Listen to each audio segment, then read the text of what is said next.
Welcome back to another episode of Vees Views here at Castanet.net. Fraser Rogers with GM, President, Head Coach of the Vees, Fred Harbinson, and fitting we're standing in front of this backdrop as a fourth one will have to be added, Fred. Obviously a big Fred Page Cup win earlier in the week for your team, and the saying goes, goes down to the bitter end, and it did. Overtime in Game 7 and a 1-0 win, and maybe it's fitting for this team how you won a championship. Yeah, absolutely. We didn't want to do anything the easy way, and so why not? Why not go do it in Game 7 again? And it was obviously a nail biter. Great for the fans, great for the league, and obviously the outcome was outstanding for our organization. Look at Game 7 itself. Scoreless after regulation. You go to overtime. One shot will win the game.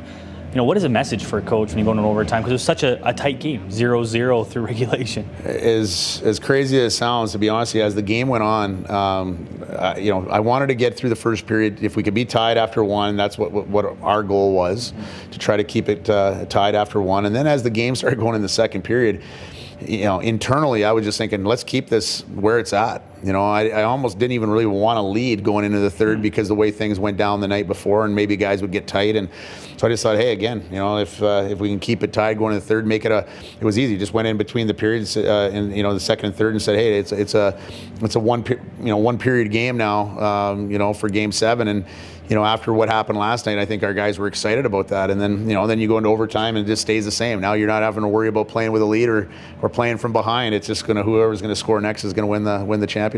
Eerily similar how a 20-year-old steps up and wins you a game. We saw that 2 years ago when Dakota Conroy won a championship in 2015 in overtime on the road. Fast forward back to Tuesday, it's Duncan Campbell doing it on a rebound in front, and maybe fitting a 20-year-old winning it for your team as well.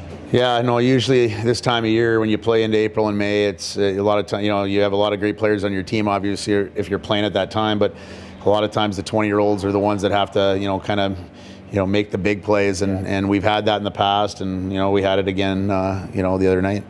Personally for you, a big feather in the cap, your fourth championship with this team, and you're the first coach ever to do that, the BCHL win for Fred Page Cups. Have you had time at all? I know the WC's right around the corner, but you had time at all personally to reflect on that accomplishment?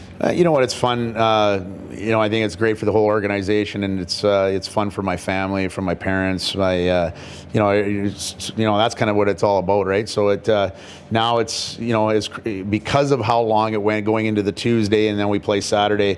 As an organization, as a coaching staff, and definitely with our players, we've tried to just kind of move forward now and get ready for the next challenge, and it'll be something, this will be something that we can really look back at in the off season. Does the mind change have to change drastically because it's a tournament now, you're hosting, it's right around the corner as you mentioned, because it's different than that 3 long rounds you had to face in the BCHL? It's, well, we played in all those Game 7s, so you're basically in those same kind of situation where you're playing one-game shots. The one thing we've talked to our group about is that we don't have a chance to ease into a series here, so it's not like you can.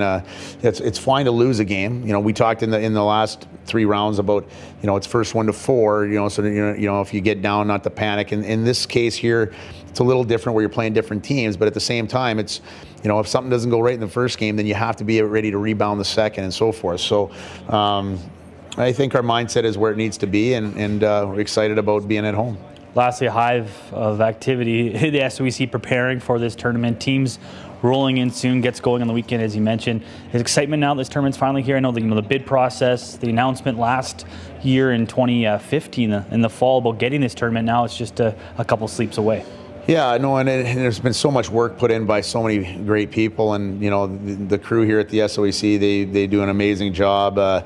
Running events. We see it with the young stars all the time. That's what kind of got us interested in joining with them to do this tournament.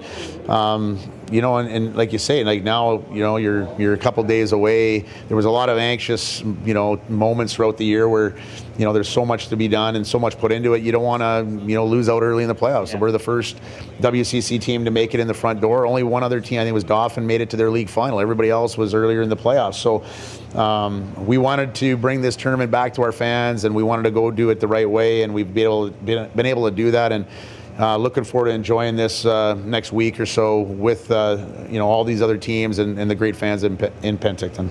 Enjoyed it so far. Another ring for the Vees and another championship trophy going on the wall behind us soon enough. For Fred Harbinson, Fraser Rogers, this has been Castanet Vees Views.